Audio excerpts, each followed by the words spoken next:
네, 오늘 먼저 주요 이슈 살펴보겠습니다. 오늘도 손현정 앵커와 함께합니다.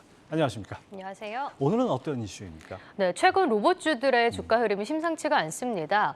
그동안 로봇 테마로만 분류되었던 변동성이 좀 큰 종목으로 여겨졌었는데 이제는 단순한 테마가 아닌 유망 산업으로 봐야 한다는 의견이 있어서 살펴봤습니다. 오늘도 꽤 오르는 것 같은데요. 그동안 얼마나 올랐습니까? 네, 오늘은 그동안 좀 덜 갔던 종목들이 오르고 지금 최근 5거래일 동안 많이 올랐던 로봇주들을 한번 살펴보겠습니다. 레인보우 로보틱스가 13%나 5거래일 동안 올랐고요. 그리고 SPG가 24% 급등, 그리고 인탑스가 8% 올랐고요. 오늘 로보티즈, 그리고 로보로보들이 잘 갑니다. 또 두산도 오늘 주가 9% 상승했는데요. 5거래일 동안은 4% 정도 오름세를 보였습니다. 네, 이렇게 로봇 산업주가 오르니까 증권가에서도 좀 긍정적인 의견이 나오죠. 어떤 점에 주목하고 있나요? 네, 먼저 4분기 발표될 이 정부의 로봇 정책에 가장 주목을 하고 있는데요. 11월로 예정된 제5차 이 과학 기본 계획 수립과 그리고 2022년에 예정되어 있는 미래유망 산업 육성 기본 계획 마련이 지금 계획이 예상이 되고 있습니다. 여기서 우주와 로봇, 나노 등에 대해서 육성 계획을 밝힐 마련인데요. 지금 로봇을 사용해서 생산과 관점으로 나눠본다면 정부 정책은 확실히 생산에 더 무게를 둘 가능성이 높아 보입니다. 이미 한국은 이 로봇 사용에 있어서는 탑3에 계속 올라와 있는 상황인데요. KB증권에 따르면 이 정책에서 로봇을 계속 더 사용하도록 유도하는 정책보다는 로봇의 생산을 지원해주는 정책이 발표될 거라 예상을 하고 있습니다. 따라서 생산 국산화에 조금 더 포커스가 맞춰질 전망입니다. 네, 로봇 산업에 대한 관심이 커지니까 또 꼭 이게 따라 나오는 게 있죠. 로봇 ETF도 나온다고요? 네, 맞습니다. 삼성자산운용이 9월에서 10월 중에 이 로봇 ETF를 출시할 계획인 것으로 알려졌는데요.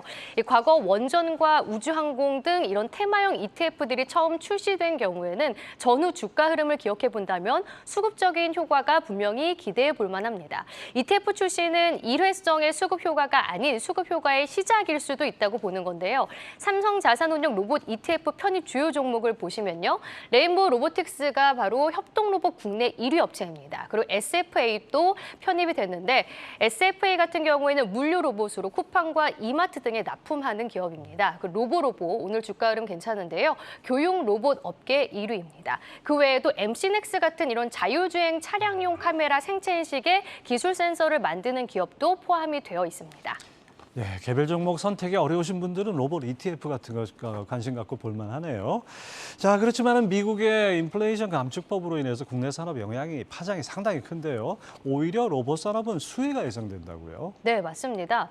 지금 IRA는 아시다시피 이제 미국으로의 투자를 더 유도하고 있는 법안인데요. 실제로 한국의 기업들의 이 미국향 투자가 더 증가하고 있다는 걸 주목해 볼 필요가 있어 보입니다. 지금 그래프를 보시면은 이 작년에 미국향 직접 투자가 극적으로 늘어났다는 걸 알 수가 있는데요. 이처럼 한국 기업들의 미국 진출과 함께 생산 시설에 투입될 로봇과 자동화 설비에 대한 수요가 높아질 가능성이 높습니다. 이 세계화 시대의 로봇 산업 성장을 아시아 국가들이 주도를 했다면 이제 탈세계화 시대의 로봇 산업 성장은 미국이 주도할 가능성이 더 높다는 건데요. 그럼 따라서 국내 로봇주 중에서 이 국한될 기업보다는 아무래도 해외 수출 비중이 일정 수준 이상인 기업들을 주목할 필요가 있어 보입니다. 네, 요약하면 국내 정책 효과에다가 미국 IRA 수혜까지 기대된다. 그렇다 그러면 상당히 좀 주목해서 봐야겠는데요. 증권계에서는 어떻게 전략을 제시합니까? 네, 일단 바스켓 매매, 이렇게 여러 개로 사는 것도 괜찮은 선택이라고 말을 하고 있습니다. 또 향후 ETF 출시 이후에 로봇과 관련된 금융 상품이 늘어난다면 바스켓 매매 효과를 볼 수 있다는 의견이고요. 선택과 집중을 원하는 투자자라면 선택의 조건을 두 가지로 고려할 수 있습니다. 바로 앞서 말씀드린 것처럼 국산화에 성공한 기업, 그리고 또는 미국 수출이 기대되는 기업에 선택을 하는 것입니다.